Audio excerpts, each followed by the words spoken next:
Hi friends, ನಮ್ಮ ಮನೇಲಿ Sunday special chicken. ಬನ್ನಿ ನೋಡೋಣ ಹೆಂಗ್ ಮಾಡ್ತಾರೆ ನಮ್ಮ. ಬನ್ನಿ ಫ್ರೆಂಡ್, ನನ್ನ ಸ್ಟೈಲಲ್ಲಿ ಹೆಂಗ್ ಮಾಡೋದಂತ ತೋರಿಸ್ತೀನಿ ನೋಡಿ. ಬೆಳ್ಳುಳ್ಳಿ, 1 ಟೊಮೊಟೊ, 7 ಹಸಿಮೆಣಸಿನಕಾಯಿ, ಸ್ವಲ್ಪ ಕಾಯಿ, ಶುಂಠಿ, ಮೆಣಸು, ಸ್ವಲ್ಪ ಗೋಡಂಬಿ, ಕರಿಬೇವು, ಈರುಳ್ಳಿ, ಮತ್ತೆ ಪುದೀನ, ಕೊತ್ತಂಬರಿ, ಮತ್ತೆ ಮೊಸರು, ಆಮೇಲೆ ಎಣ್ಣೆ ಅಷ್ಟೇ ಫ್ರೆಂಡ್. ಮಾಡೋದು ಹೆಂಗೆ ಅಂತ ತೋರಿಸ್ತೀನಿ. ಈರುಳ್ಳಿ ಹಾಕೊಳ್ಳೋದ ಎಣ್ಣೆ ಕಾದ್ಮೇಲೆ ಸ್ವಲ್ಪ ಅರಿಶಿನ,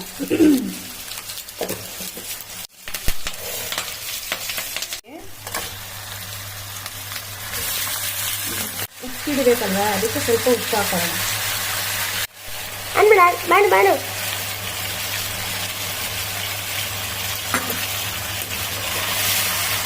ಸ್ವಲ್ಪ ಧನಿಯಾ ಪೌಡರ್ ಹಾಕ್ತೀನಿ. ಸ್ವಲ್ಪ ಇದೊಂದು ಅರ್ಧ ಸ್ಪೂನ್